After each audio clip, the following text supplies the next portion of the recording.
సూతుడిగానే పుట్టాడు, సూతుడిగానే ఉన్నాడు. దానికి ఆన్సర్ మీరు చెప్పేశారు. అంతే గదా! శూద్రునికి కూడా గౌరవం తేలేదు కర్ణుడు. బ్రాహ్మణుడు అని చెప్పి అబద్ధం చెప్పడం వల్ల శపించబడ్డాడు గానీ, అక్కడ జాలిపడాల్సిన అవసరం లేదు. ద్రోణాచార్యుడు కూడా మీకు ఆది పర్వంలో వస్తుంది. ద్రోణాచార్యుడు ఏమి కర్ణుడిని విద్య నేర్పను, నువ్వు సూతపుత్రుడివి, నా గురుకులంలో రావద్దని ఏం రిజెక్ట్ చేయలేదండి. కర్ణుడిని కూడా స్వీకరించాడు శిష్యుడిగా.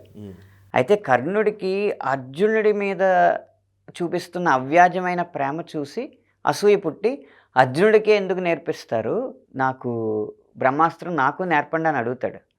అడిగితే ద్రోణాచార్యుడు అన్న మాట ఏంటంటే, నియమబద్ధుడైన బ్రాహ్మణుడికి కానీ క్షత్రియుడు కానీ నేర్చుకోవాలి, నీకు నేర్పను అంటాడు. కానీ నువ్వు సూతపుత్రుడు కాబట్టి, నువ్వు శూద్రుడు కాబట్టి నీకు నేర్పను అని అన్నాడు ద్రోణాచార్యుడు.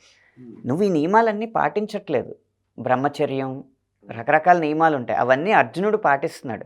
అందుకే అర్జునుడికి నా కొడుకుకి ఇచ్చిన దానికంటే ఎక్కువ అస్త్రాలు ఇస్తున్నాను నేను. ఇప్పుడు అశ్వత్థామకి బ్రహ్మశిరోనామకాస్త్రం ప్రయోగం మాత్రమే, ఉపసంహారం నేర్పలేదు. అర్జునుడికి అర్హత ఉంది కాబట్టి నేర్పాడు. అలా చూసుకుంటే మరి క్షత్రియుడి కంటే బ్రాహ్మణుడికే నేర్పాలి కదా ఆయన.